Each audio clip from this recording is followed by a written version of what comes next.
Aloha, I'm Courtney, born and raised Lāhainā, burned out of my hometown on August 8, 2023. I stand here today as one of the lead organizers of Lāhainā Strong, and it's an absolute understatement to say that I'm incredibly honored to stand here today and speak in front of you all.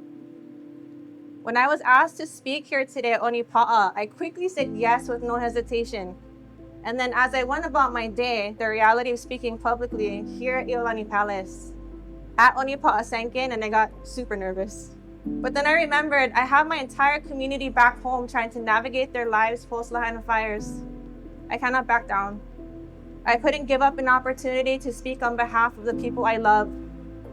My family, my friends, the people I passed by in the grocery store, the people that I danced next to at the Civic Center parties at someone's baby's first luau, the people I sit next to at my keki's games, the ones I stand in line with at the post office, the ones I sit in the waiting area of the various offices as we try to rebuild our lives, the ones who I run into outside of Lahaina and tell me, I want to come back home to Lahaina, but they can't because there's nowhere for us to go right now.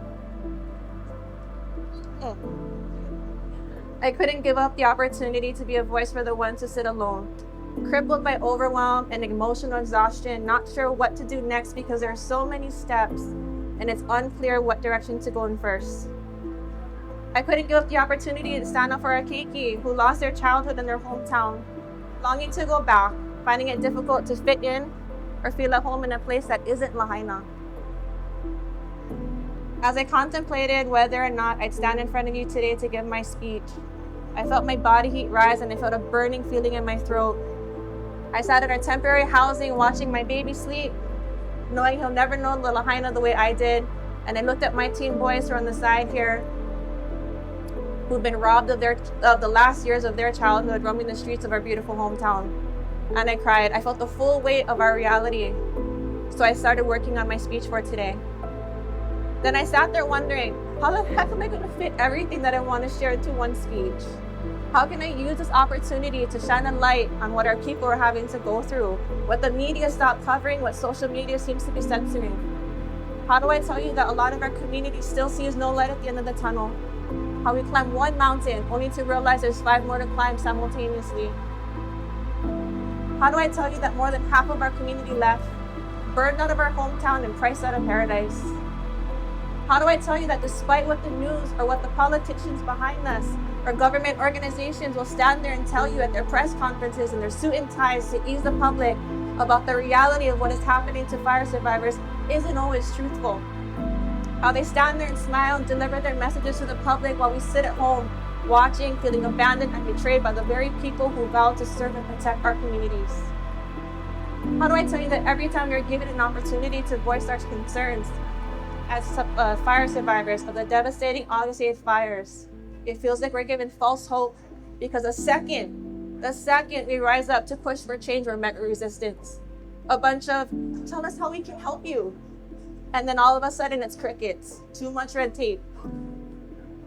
How do I tell you the pain, frustration, anger, and sadness we feel when tourists can come and sleep safely and comfortably in our hometown and we no can? How they look out their hotel windows and see green lush grass, pools, waterfalls, while we have no window to look out of. Our reality is dirt and gravel where homes once stood. How they frolic and play in Upper West Maui like they didn't just drive through devastation and our leveled hometown to get to their paradise. How do I tell you that our state welcomes visitors to Lahaina with open arms, but meet our community with what feels like walls and barriers as we all try to get back home and rebuild? Aloha spirit for those who come to visit and support our economy, so they say. So much so they come to our only grocery stores in Lahaina and wipe our shelves clean with food so they can go back to their condos, their short-term rentals, and cook and prepare meals themselves while supporting mainland-based companies, not our local farmers or restaurants. How do I tell you that more than half of our remaining housing inventory in Lahaina is short-term vacation rentals? 56 of all residential properties in Lahaina is owned by foreign investors. And as we push for systemic change demanding short-term rentals in residential and apartment zone districts to be returned to the long-term rental market in an attempt to bring everyone back home, we are met with smear campaigns and extreme resistance from investors and the real estate professionals who continue to put profit over people.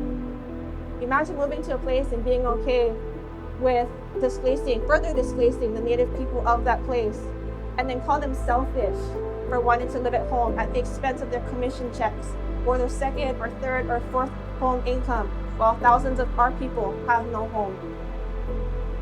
How do I tell you that the survivors of the fire has been warning communities across the world that if it can happen to us, it can happen to you. If our home, our lives, our towns can burn to the ground because of mismanagement of our natural resources on top of the multiple issues that contributed to the Lāhainā fires on August 8, 2003, it can happen again. And then we watch it as it happens again, as it continues to burn LA County. How do I tell you that we warned our officials after the 2018 fire that burned in Lāhainā multiple structures that if there is no action, it's gonna happen again? The list goes on and on and on, and I barely scratched the surface. If I had one message here to share, one thought to leave you with, it's this: what would you do to fight to stay home? To not be priced out of your hometown or worse, burned out? When the kahea goes out, are you ready to take the call? Can we all come together again and finally take down the powers that be and restore order to our home? Are we fed up yet? Are we ready to take back our power and really push back?